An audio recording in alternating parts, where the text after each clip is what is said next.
Көңүл бургула. Сиздер азыр акча тууралуу олуттуу фильмди көрөсүздөр. Бул фильмде Бай атам жана Кедей атам деген бестселлердин автору, финансылык эксперт, миллиондогон адамдардын жашоосун өзгөрткөн Роберт Кийосаки бай болуунун формуласын айтып берет. Болгону сиз жарым сааттын ичинде бай болуп, финансылык көз каранды болбоого алгачкы кадамды таштайсыз.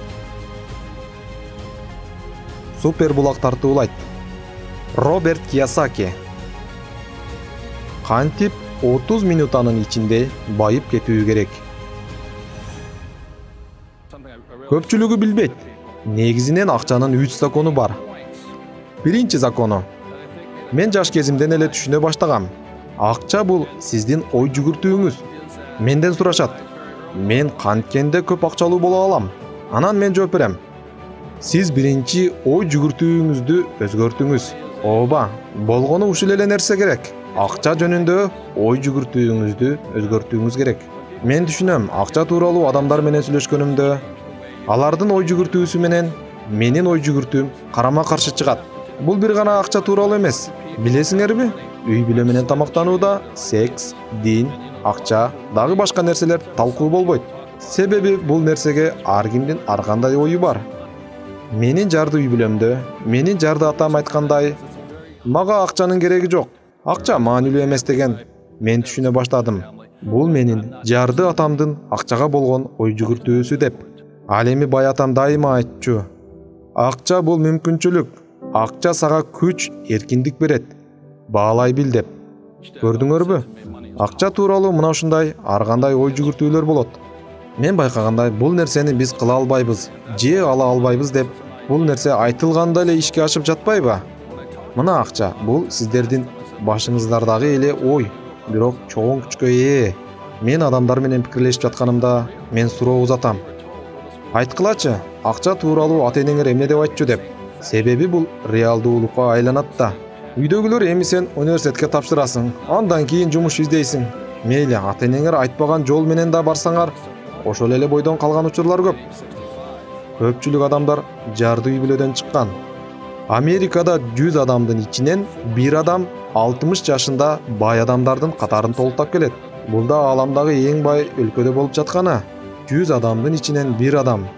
Төртөө көз каранды эмес, калган 56% мамлекеттен көз каранды жана пенсиядан көз каранды болуп келишет. Алардын жашоо шарты төмөндөп да барат. Анан мен эмне кылдым? Жана силер да ошо мен кылганды кылууңар керек деп ойлойм. Мага башка бирөөнүн ыргыткан сөздөрүн өзүмдүн оюман байкай баштадым. Мага ким кандай идея ыргытып жатат, жана кимдин идеясы таасир берип жатат, баарын байкадым. Мисалы сиз арыктайм десеңиз, диетологко кайрыласыз. Бири айтат, жер жемишти көбүрөөк жеңиз десе, бирөөсү бул зыян, башка нерсени жеңиз деп айтышы мүмкүн.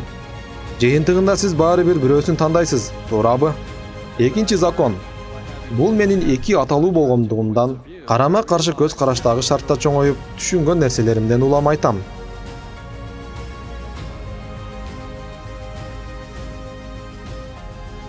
Менин жарды атам бай атама караганда акчаны көп тапкан.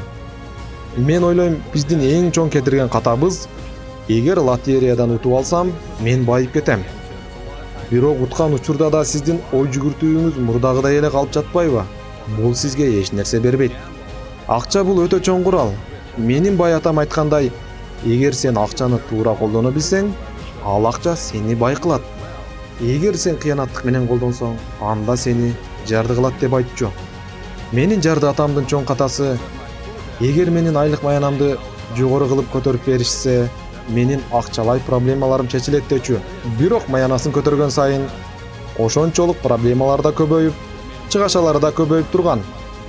Жыйынтыгында канчалык маянасы жогорулабасын, ал ошончолук кембагал жарды болуп бараткан. Бул нерсе азыркы учурда да баарыбызда эле болуп жаткан проблемалуу көрүнүш.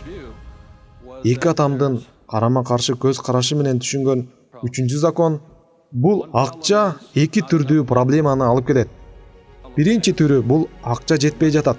Экинчи түрү бул акча өтө эле көп. Бул эки проблема өтө маанилүү проблемалар. Билесиздерби, көпчүлүк адамдар өздөрүн өзгөчө адам катары сезишет. Алар акча менен болгон проблемасы чечилбей келет дейт. Чындыгында баарыбыздын проблемабыз бар. Ар бир адамдын, ар бир компаниянын акча менен болгон проблемасы бар. Жада калса, бир мамлекеттин да проблемасы бар акча менен. Бизди бөлүп турган байлар, жардылар, ортоңку класс. Бул чакырыкка кантип жооп беребиз? Бул проблеманы кантип чечебиз? Анан көпчүлүк эмне кылат? Кантет? Баарыбыз эле акча проблема болгон үй бүлөдөн чыкканбыз го. Мына ушул жерде капкан коюлган. Биз мына ушул жерден ойлоно баштайбыз. Акча бул коркунучтуу нерсе. Акчаны иштеп табуу кыйынга турат. Жана акчаны табыш үчүн көп иштеш керек. Менин алгачкы жашоомдо сезе билген бул менин жарды болгонум өзүмдүн күзгүмдөн, өзүмдүн бетиме чагылып көрүнөт экен. Бул мага жаккан жок. Мен байларды жаман, кумандуу эмес, ач көз деп ойлогон үй бүлөдө чоңойдум. Качан мен бай болом дегенимде, үй бүлөмдөгү берген баалуу тарбияны тебелеп өткөнгө туура келди. Мен үчүн оор болду. Мен бай атам кантип өзүнүн акчасын ийгиликтүү башкарып, инвестиция кылып, бизнесин ээси болуп жумуш кылып жатканын байкадым. Ал күндөн күнгө бай болуп жатты. Бирок анын проблемасы өтө көп акча болчу. Мен 18-19 жашымда айткан: "Балам, акчанын эки түрдүү проблемасы бар. Акча өтө көп же акча өтө аз" деп. Кайсы бирин тандайсың деп. Мына ушундай суроо берген. Анан мен эмне дедим? Албетте мага өтө көп акча болоорун айттым. Мен ушундай проблеманы каалайм деп жооп бердим. Чындыгында бул өтө эле чоң проблема. Мына ошентип 3-чү законду түшүнүп, башыбыздагы ойду айырмалай алганды билдим. Тандоо. Бай болуу, көз карандысыздык биринчи тандоодон башталат. Акча бул тандоого болгон эле суроо. 9 жаштагы бала эки атасынын кайсы бирин угуш керек деп мен тандоого туура келди. Ооба, мен үчүн оор чечим болду. Себеби экөөнү тең жакшы көрчүмүн. Экөө тең таасирдүү, күчтүү, мээнеткеч, чынчыл, ички дүйнөсү чоң адамдар болчу. Экөөнү тең жакшы көрчүмүн. Бирок идеялары такыр башка. Жада калса бири-бирине карама-каршы көз караштай эле. А мен тандоо кылышым керек. Кимисин уксам, кимдин артынан ээрчсем, кандай жолду тандасам деп. Мен акыры тандадым. Менин тандоом окуган мугалимдерден, үй бүлөмдөн, каада салттардан үйрөнгөн нерселеримди басып өткөнгө туура келди. Мен Вьетнамдан келгенимде айттым: "Болду эми, бакалавр даражасында билимим да бар. Болот десем, жакыратам: "Эми балам, кайсыл жака барып окуйсуң?" "Магистратураны" дейт. "Ата, мен окубайм" деп жооп бердим. "Сен жакшы жумуш таба албайсың магистратурасыз. Айлык маянаң да жакшы болбой калат балам." "Жок ата, мен жумушта издебейм" деп жооп бердим. Ал мындай талкууну тамак учурунда баштабайт эле. Бул жолкусунда ушул темада сүйлөшүп калдык. Карасаңар, бул мамлекеттик модель. Бул сиздин эмне менен алектенгениңизге карабастан эле куралган модель. Ал болгону сенин билимиң канчалык деңгээлде экенине карап куралган модель. Бул анын реалдуу жашоосу болчу, меники эмес. Бир сөз менен айтканда, мен тандоо кыла алам. Бул нерсе менен сиздерге айтаарым, ар бир таң атканда тандоо кылыңыздар. Бай болуу, жарды болуу, ортоңку класста болуу ар кимдин өзүнүн тандоосу. Мен өзүмдүн тандоомду кылдым. Акчалай кирешенин квадранты. Квадрант деген сөз 4 санынан келген. Бул квадрант көрсөтөт. Бул алам кандай 4 адамдан турат. R – бул жумушчулар, P – кесипкөй ишкерлер, B – бизнесмендер, I – инвесторлор. Менин жарды атам дайыма айтчу: "Балам, сен университетти бүтүрүп жумуш изде." Мына ошентип жарды атам мени жумушчулар тарапка үндөчү. А мен болсо бай болгум келет дечүмүн. Апам болсо: "Балам, атаңды укпай эле кой. Ал медсестра болчу. Балам, бай болом десең, врач бол. Алар көп маяна айлык алышат." Апам мени кесипкөй ишкерлердин тарабына үндөчү. Билесиңерби, адамдар айтышат: "Эгер ийгиликке жетем десең, кандайдыр бир кесиптин ээси бол" деп. Юрист, электрик, бухгалтер бол. Бул айткан адамдар өздөрүн акылдуу сезип айтып жаткандыр. Ооба, булар мен айткан ортоңку класстагы адамдардын акылдуулары. А мен бай атам айтчу: "Сен начарсың. Жалдап иштетүүчү адамсың. Сен берилген тапшырмаларды араң аткарасың. Чиелишкен жумуш сен үчүн эмес, акылдуу да эмессиң" дечү. Бул жерде акылдын деле көп иштетүүнүн кереги жок деп Сенин ордуң бул жер деп бизнесмен тарапты көрсөтчү. Мына ошон үчүн көпчүлүк бай адамдар ушул жерди толуктап келишет. Алар өтө эле акылдуу эмес. Алар болгону айланасын акылдуу адамдар менен курчап алган. Булардын өзгөчөлүгү мына ушунда. Акыркы бөлүгү булар инвесторлор. Булар менталитети да башка, сапаттары да башка болушат. Алар дайыма акчаларды өздөрүнө иштөөсүн каалашат. Алардын сөзү: мен ушу инвестициямдан канча акча ала алам, акчамды канчалык тез убакытта чыгара алам дешет. Көпчүлүк адамдардын жеке планы болот, бирок инвестициялык эмес, сактоочулук.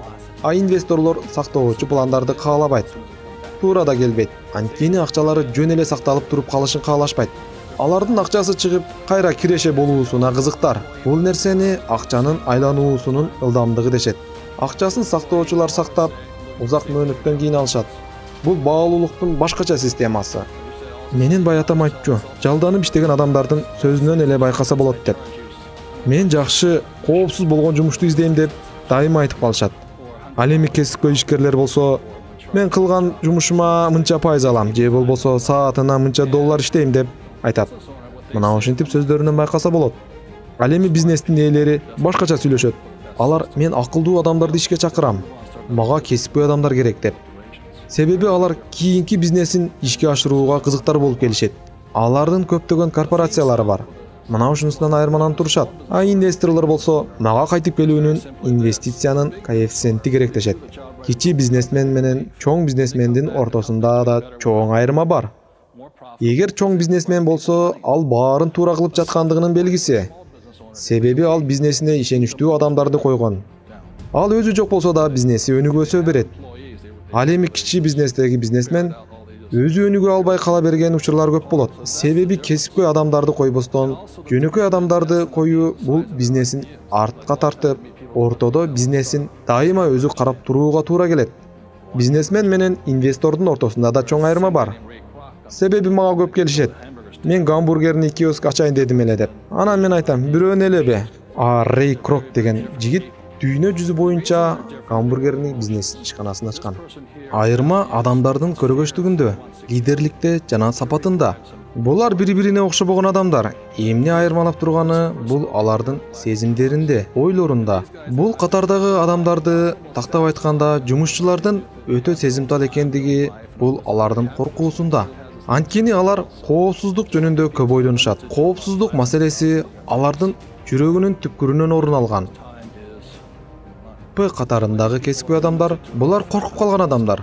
Буларда ишеним аздык кылат. Бул катардагы адамдар өздөрүн убакыттарын кантип коротушту билет жана өздөрү үйрөнгөн жумушту баарынан жакшы көрүп, жумуш менен көп алектенишет.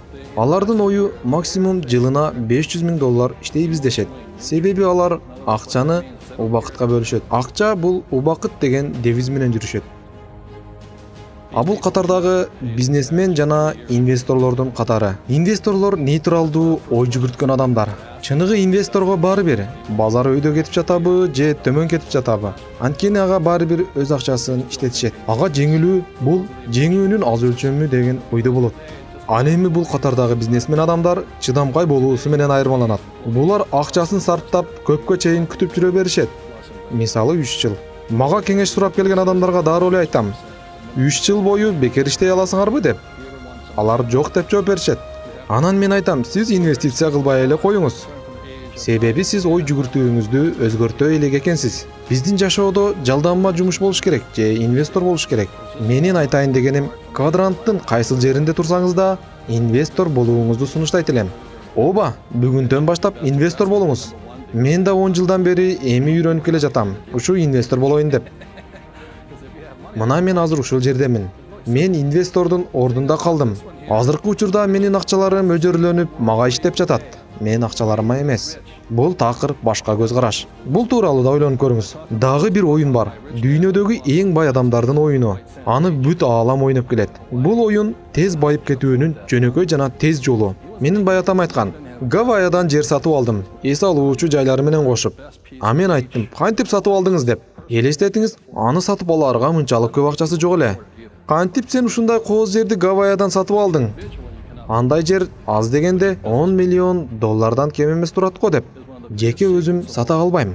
Бирок менин бизнесим сатып ала алат. Бул өтө чоң сыр болуп эсептелинет. Бизнес инвестиция кылганга чоң мүмкүнчүлүк берет. Мен айткандай, жеке өзүм анчалык иштей албайм, бирок менин бизнесим ушундай чоң суммага иштей алат. Байлардын артыкчылыктары. Баарыңыздардын кабарыңыздар болсо керек. 90-га 10 деген эреже бар. Бул эреже жөнөкөй эреже. Бул деген 10% адамдар 90% акчанын баарын алышат деген. Бул жерде көрүп жаткандардын баарыңыздардын өзүңүздөрдүн жеке оюңуздар бар. Кантип бай болуу керек дегенге. Мен айтып кетер элем, үй бүлөңүздөр берген же коомдон жүктөлгөн маалымат менен гана элестетип жатасыздар.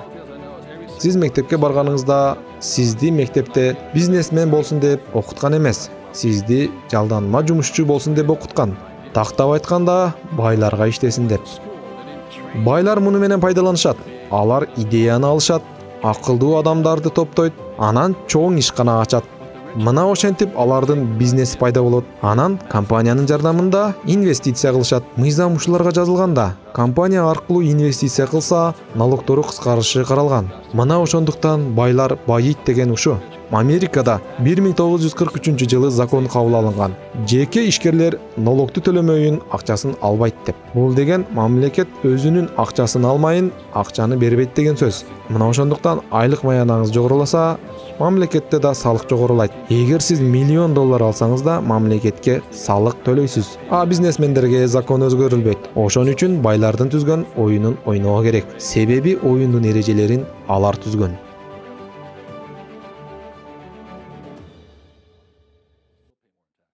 Байлардын капканы. Чоң акча мени бай кылбайт. Мен муну 20 жашымда миллионер болгонумда түшүндүм. Билесиңерби, акча көбөйгөндө IQ интеллектиң да жогору болот деп ойлойсуң. Чындыгында акылсыз болуп жатканыңды сезбейт экенсиң. Менин ар кандай кымбат баалуу унааларым сулуу аялдарды алып, себеби миллионерсиң да. Канчалык акча көп болгон сайын, ошончолук келесо болуп баштайт экенсиң. Чоң акча мени кайра кембагал жарды кылып жатканын сезе баштадым. Канча акча табыш мааниге ээ эмес, кантип коротуп жатканың мааниге ээ. Мен бир докторду билем, Аризонадан. Жылына $500 миң табат. Бирок 520 миң коротот. Менин бай атам айткан, эгер сен чоң үйдө жашасаң, баалуу унааң болсо, баалуу кийим кийинген болсоң да, бай экендигиңди далилдебейт. Сен ушул кооздук менен да банкрот болуп калышың толук ыктымал. Мен ушул нерселерди түшүнүп, көп убактымды окууга арнадым. Кантип банктардан активтерди сатып алуу, финансылык көз карандылыктан айрылуу үчүн. Негизги максатым эч качан акча үчүн иштөө эмес, активтерди сатып алууну үйрөнүү болду. Себеби активтер мени акча менен жабдуулайт. Мейли акция, облигация, кыймылсыз мүлк жана бизнес болсун. Айтайлы, сиз турмушка чыккансыз, же үйлөнгөнсүз, бирок иштебей койдуңуз. Эмне болот? Мен келинчегим менен ушундай кылдык. Бирок киреше кирип турду. Себеби ал сиз жумуш кыласызбы же кылбайсызбы, андан көз каранды эмес. Орто эсеп менен көпчүлүк адамдардын активтери бул алардын пассивтери болуп саналат. Болгону алар жумушка чыкпай коюшкан. Менин бай атам айткан, актив сени багат, ал эми пассив бул чыгаша сенден каржыланат. Кененирээк айтсам, адамдар жумуштарын токтото алышпайт, себеби аларга төлөбөй коюшат. Ал эми пассив чыгаша аларды жейт, сорот. Эми айткылачы, байлык эмне менен өлчөнөт экенин? Ооба, байлык бул сиз жумуш кылбай канча жашай аласыз. Демек, байлык убакыт менен, жылдар менен өлчөнөт. Мен жумуштан 94-жылы чыкканымда менин байлыгым чексиз болчу. Себеби менин кирешем өтө чоң өлчөмдө кирип турчу. Ооба, бул менин ойлонуумдун образы. Бирде бай атам айтты, сен өзүңдүн жеке бизнесиңди ойлонууң керек. Качан сен жалданма жумушчу болгонуңда, сен башканын бирөөнүн байлыгын ойлойсуң. Бай атам жана кедей атам деген семинарда мен бир угарманымдан сурадым. Сиздин бизнесиңиз барбы? Ооба, бар, мен банкирмин. Сиз түшүнүп жатасызбы, бул сиздин кесибиңиз, бизнес эмес. Эгер бизнесиңиз болсо, сиз инвестор болууңуз керек эле дедим. Акчаны активке же мүлккө сарпташ керек. Акча кайра көп болуп, кайтарып келиш үчүн. Бизди үйрөткөн окуу жай бул биздин жеке бизнесибизди ойлонууну үйрөтпөстөн, башка бирөөнүн бизнесин ойлонууну үйрөтүп келет. Ошондуктан өзүңөрдүн жеке бизнесиңерди ачууну үйрөнгүлө. Мына ошондо гана бай болосуңар. Чыгымдар менен кирешенин өлчөмдөрү. Менин бай атам менен жарды атамдын айырмасы төмөндөгүчө. Жарды атам дайыма айтчу, айлык маягына жогору төлөгөн жумуш издөөдөчү. Бул чоң катачылык. Себеби чоң айлык маягына төлөгөн жумушта сиз чоң өлчөмдөгү салык төлөйсүз. Байлар билишет. Канча акча иштедиң, маанилүү эмес. Аны канчалык сен сактап калганыңда. Сенде канча акча калды? Мына ушуну чыгаша менен кирешенин өлчөмү дейт. Айтайлы сиз кирешеңизди канчалык деңгээлде активге сарптай аласыз. Активди сатып алуу үчүн 30% сарптасаңыз керек менимче. Эгер сиз $1000 иштесеңиз, жок дегенде минималдуу түрдө 30% сарпташыңыз керек. Эгер сиз бул нерсени кандайдыр бир себептен кылгыңыз келбесе, анда байкап көрүңүз. Эгер $1000 иштесеңиз, куржунга $300 салышыңыз керек. Билесиздерби, орто эсеп менен көптөгөн адамдар канча акча калтырышат? Эч нерсе калтырбайт. Менин жарды атам дайыма айтып келчү. Мен көп акча табам. А бай атам мен көп калтырам деп айтчу. Көрдүңөрбү? Чоң айырма бар. Оба, өтө чоң айырма бар. 3 копилка. Менден далилденген сиздерге бир көнүгүү бар. Бул көнүгүү ким аткарса, ал байыганга жол ачылат. Мен кичинекей кезимде менин бай атам мага ушундай 3 копилка берген. Муну кандай деп атасак болот? Тыйын чогулткучу. Эгер бай болом десеңиз, ушундай 3 копилка сатып алыңыз.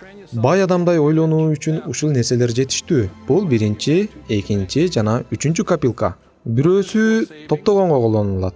Бирөөсү инвестиция кылганга. Ал эми бул кайрымдуулук үчүн. Кайрымдуулук кылып берүү бул өтө маанилүү. Бүгүндөн чечим кабыл алып, бай болууга жолдун ачылышы бул. Сиз айтышыңыз мүмкүн, бул жөнөкөй эле деп. Байкап көрүңүз, буга чейин бүгүн деп кабыл алынган чечимдердин жыйынтыгын азыр көрүп жатпайсызбы? Андыктан $1 ушул копилкаларга топтоңуз. Мен айтам, жумасына эмес, күнүгө топтоңуз. Бул көнүгүү менен сиз мээңизди үйрөтөсүз. Бул деген байлардай ойлонуу деген. Айтайлы, сиздин финансылык кырдаалыңызды эске алып, $1 салдыңыз. Канчадан салганыңыз мааниге ээ эмес. Бул нерсени кылып жатканыңыз мааниге ээ. Сиз спортзалга барбай эле бир суткада Арнольд Шварценеггердей болуп калбайсыз, туурабы? Арнольд Шварценеггердей болуш үчүн сиз күндө көнүгүү жасап, бир канча жылдан кийин окшоп баштайсыз. Кана ким $1-3 өмүрүнүн аягына чейин ушул көнүгүүнү колго алып топтой алат? Азаматсыңар. Мунун баарын кыла аласыңар. Бирок реалдуулукта мындай эмес. Көпчүлүгүңүздөр муну аткарбайсыңар. Бул болгону майда эле нерсе. Салынган $1 сиздин өмүрүңүздүн аягына чейин турат. Жана сизден кийин муундарга калат. Ортоңку класстагы адамдар бул копилканы сындырып, бир арзан нерсеге жумшоого баары бир шылтоо табат. Ой, сен түшүнбөдүң, мага бул акча керек болчу деп. Андыктан сизге маанилүү эмес канча акча салганыңыз. Бул нерсе адатка айланганы өтө чоң маанилүү. Бул сиздин акчага болгон ойлонууңуздун образы. Бүгүндөн баштаңыз. Жок дегенде $1. Бирден 0-ду кошуп $10 топтойлу. Бул учурда да айтасыздар, оба бул жеңил эле деп. Мейли, $30 салгылачы күнүнө. Жүрөгүңөрдүн согушу ылдамдай баштадыбы, байкагылачы. Мына силер өзүңөргө берген мүмкүнчүлүктүн чегинде турасыздар. Болгону биз бир эле 0-ду коштук. А силер ушул акчаны иштетип, коротконду каалап жатасыңар. Эгер $10 аз деп жатсаңар, $100 топтогула. Эми силердин жүрөгүңөр андан да тез того баштады. Ошондо да кээ бирлери айтат, бул оңой эле деп. Мен бул нерсени кыла алам деп. Анда да $3000 топтогула. Мен дагы кайталап айтам, кептин баары акчада эмес. Кептин баары кылып жаткан иш аракетиңизде. Биринчи копилкадагы акча эч качан иштетилбейт. Экинчи копилкадагы активтерди сатып алууга колдонулат. Же бул акчаны такыр эле жок кылып алышыңыз да мүмкүн. Үчүнчү копилкадагы акчаны кайрымдуулукка жумшайсыз. Кандай кайрымдуулук болбосун, өзүңүзгө карап көрөсүз. Менин бай атам бул акчаларды мечиттерге берген. А кембагал атам эч нерсе берген эмес. Акчам көп болгондо анан берем деп айтчу. Мана ошон үчүн ал жарды кембагал бойдон калган. Мен белгилеп өтөйүн, менин жарды атам жумуштун коопсуздугуна өтө чоң маани берчү. Ал эми бай атам финансылык коопсуздукка маани берчү. Кантип финансылык көз карандыкка жетебиз? Баары жөнөкөй. Болгону ушул 3 копилка менен. Бул негиз болуп саналат.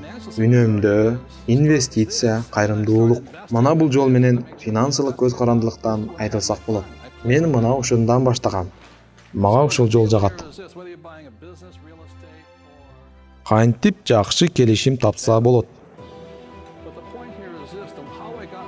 Азыр мен сиздерге мен кантип тажрыйба топтойм жана кантип жакшы келишимдерди таба алам. Канчалык кыймылсыз мүлктөрдү анализ кылып, андан кийин бирөөнү сатып алыш керек. Бул ушундай 100 деген эреже. Карасаңар, бир нерсени сатып алаардан мурда мен 100 келишимдердин баарын изилдеп, анализ кылып чыгам. Эгер мен 100өөнү тең изилдеп, бирөөнү да сатып ала албасам, анда мен кайрадан баштайм. Мына ушундай катнаш 100гө 1 деген. Акча жок болгон учурда мен эмне кылгам? Мен баары бир келишимдерди издей баштагам. Мен машыккам, тажрыйба топтогом. Ушундай учурлар араңыздарда болсо керек. Бир риэлторго барып, бир объектти дароо эле сатып алдык деп. А сиз мындан башка канча объектти көрдүңүз? Ушуну эле бул инвестор эмес, келесоолор. Бул инвестицияга келесоолук менен мамиле кылуу. Базардагы трендти билүүнүн бир эле жолу бар. Баалардын айырмаларын изилдөө, башка базарларды изилдөө жана 100 келишимдин баарын изилдеп чыгуу. Ошо 100 келишимдин 10 келишимине сунуш жөнөтөсүз. Калган 90 келишим начар келишим болуусу ыктымал. Сиз канчалык анализ кылсаңыз, ошончолук тажрыйбаны артып, акылдуу боло баштайсыз. Мен жөнөткөн 10 келишимдин 3-өсү гана макулдугун берип, келишим түзүлгөн. Бул айтып жаткан доктор Дольф де Розанын эрежеси. Бул адам кыймылсыз мүлк боюнча гений. Ал айтат, эгер ушул жерде 3 эмес 6 турган болсо, сиз көп акча сунуш кылып жатасыз дейт. Сиз арзандатууну суранышыңыз керек. Сунуш кылып жатканыңызда, жыйынтыгында алар 3 мүлктү сатуусуна макулдугун бериш үчүн. Мен ушул эрежеден чекке чыкпай карманып келем. Жыйынтыгында жакшы 3 объектти сатып алам. Адамдар сурашат, мен муну кантип үйрөнсөм болот деп. Баары жөнөкөй. Баардык келишимдерди баалап чыгуу керек. Менин айтаарым, сиздер түшүнүңүздөр. Мен 50 миңден ашуун келишимди изилдеп чыккам. Мына ошол үчүн мен акылдуу болдум. Иш издөөнүн ордуна мен келишимдерди издедим. Бизнести сатып алууда да коэффициент ошол эле 100-10-3-1. Компаниянын акциясын сатып алаарда да 100 компаниянын баалайм. Ошол эле коэффициенттер. Бул нерсени сатып алуунун деле кажети жок. Бул нерсени өзүңөр үйрөнөсүңөр. Баары бекер. Мына ушул нерсе мени финансылык көз карандылыктан арылтты. А менин жарды атам эмнеге аракет кылган? Жумушунун коопсуздугуна маани берген. Коркуу. Көпчүлүк адамдар өздөрүнүн убактысын байытууга жумшабайт. Алар үчүн инвестиция кандайдыр бир коркунучтуу тобокел катары элестетишет. Эгер алар жакшы бир келишимди көрүп турса дагы, алар коркуп өздөрүн жашырышат. Менин кыйнаган фактылар булар 10 бизнестен 9 бизнес жокко чыгып талкаланып келет. Ооба, мен айла жок жооп берем. Көпчүлүгү начар болгону менен арасынан бирөөсү ийгиликтүү болуп жатпайбы деп. Мен өзүмдүн жеке жашоомдо 2 жолу талкалангам. Ушул сыяктуу. Бирок мен кайсы бир убакытта 10дун бири болгондой болуп ийгиликке жеткем. Менин жарды атамдын чоң кадасы, ал бардык иштин келечекте ийгиликсиз болуп калат деп даана айтчу. Мен биринчи жолу талкаланып, банкротко учураганымда өзүмдү жаман сезип, 1 жылдай жүргөм. Мен миллиондой акчамды жокко учуратып, өзүмдү баалаган баамда түшүп кеткен. Мен жарды болуп, үстүмдө тамым жок болуп калганда күн болгон. Убакыттын өтүшү менен баарын кайтарып алдым. Бирок мен мурдагыдан да күчтүү болдум. Экинчи жолу талкаланганымда мен 6 ай депрессияда жүрдүм. Үчүнчү жолкусунда мен жеңишке жеттим. Кыйын убакытта менин жарды атам айткан: "Сен жеңилдиң" деп. А бай атам болсо "Сен бир аз гана жеңилип турасың" деген. Мына ушундай айырма ойлонуулардын арасында. Бай атам кошумчалап дагы айткан: "Ката бул ийгиликтин бөлүгү" деп. Катачылыктан качкан адам ийгиликтен да качкан адам болуп саналат. Сиздердин эң чоң чыгашаңар бул силердин короткон нерсеңер эмес. Силердин коркуудан качып байый албаганыңар мына ошон үчүн. Менин атам негизги үйрөткөн нерсеси бул коркуу болчу. Коркууну ал мындай деп чечмелейт эле. Башында эле жеңилип, анан үйрөн деп айтчу. Караңыздар, эгер сиз жеңилсеңиздер, карап турбай, дароо эле жеңилиңиздер. Күтпөңүз. Анткени канчалык ката кетирген сайын сиз акылдуу боло баштайсыз. Албетте ошол катаңыздан сабак алсаңыз. Менин айтаарым, мүмкүн болушунча эртерээк жеңилип жана азыраак ката кетириңиз. Баарыңыздар ката кетирүүдөн коркпоңуздар. А мен болсо бетме-бет жолукканга үмүттөнөм. Анткени ал мени дагы акылдуураак кылат. Мен ушинтип өзүмдүн жаңы тажрыйбамды, билимимди жогорулатам. Менин каталарымдан баш тартпайм. Мен каталарымды кабыл алам. Каталарымды түшүнөм. Пайдалуу сабак алам. Анан дагы алдыга карай умтулам. Сөзүмдүн аягында айтып кетээрим, сиздерге эскерте кетейин. Сиздер тандоо кылыңыздар. Мен кичинекей кезимде эле тандоо кылдым. Кимди угаарымды тандадым. Азыр да Кудайдын куттуу күнүндө эрте менен тандоо кылып келем. Андыктан өзүңүздөрдүн тандооңуздарды аткаргыла. 30 минутада байып кетсе болбойт, бирок 30 минутанын ичинде оюңузду өзгөртсөңүз болот. Себеби ал байып кетүүңүзгө жардам берет. Супер Булак каналы. Биздин каналга жазылып, досторуңузга бөлүшкөндү унутпаңыздар. Келечек башталды, достор.